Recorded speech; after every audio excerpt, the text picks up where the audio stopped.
We have a long season ahead of us, boys. To spice up the downtime, I was looking at old exotic armour and I fell on the Eternal Warrior.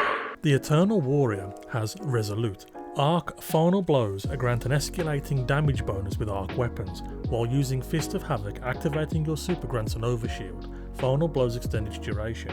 When it ends, gain a damage bonus to your arc weapons. So slaying out with an arc weapon will build you up to 4 stacks of arc weapon damage, which translates to 25% extra damage. It locks you to Fists of Havoc, but to be honest it isn't a bad super. Great ad clear and it does pretty decent overall damage to heavier enemies. Upon leaving your super you get the full 4 stacks of arc weapon damage for 30 seconds. It doesn't stack armor surge mods, but you can use font mods to get that little bit more out of the overall damage. When it comes to armor stats, first and foremost I went with weapon damage.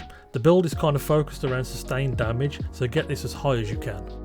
Next, I wanted my super stat to be over 100. I wanted to take full advantage of the plus 190% super energy.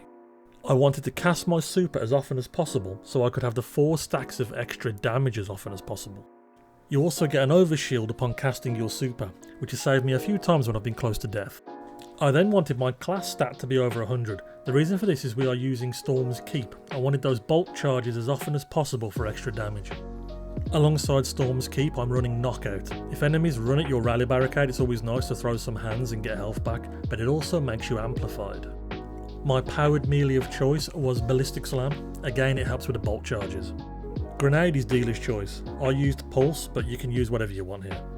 Fragments are Spark of Resistance for some DR, Spark of Discharge. Arc weapon final blows have a chance to create an ionic trace, which in turn helps us make more bolt charges. Spark of Beacons, while amplified, arc special or heavy final blows create a blinding explosion. This one will tie in with some of our weapon choices.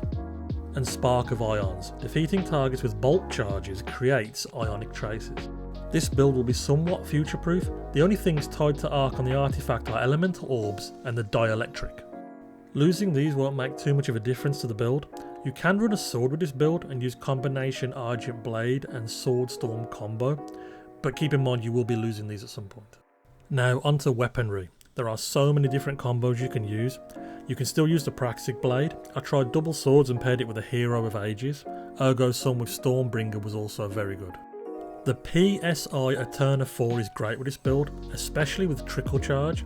If you use the Bandolier mod as well, you don't have to reload when standing behind your barricade. I used Anarchy with the PSI for sustained damage. You can use Thunderlord, Bitter End, Uncivil Discord, Graviton Spike. Honestly, because it's based around the 25% extra arc damage, just grab your favourite arc weapons from the vault and just roll. For armour, I used 2-piece Ferropotent for DR and 2-piece Smoke Jumper for more DR. Helmet mods, I went with Harmonic Siphons and Special Ammo Finder. Arms, Heavy-Handed Firepower and Fastball. Chest, Arc Ammo Generation, and then whichever elemental resistance you need for whatever you're doing. Legs, Better Already, and 2 weapon font mods. And on the mark, Powerful Attraction, Time Dilation, and Distribution. There will be a dim link in the description for the build. Let us know what you think in the comments below, if there's any changes you would make, any tweaks, and as always, love you, bye.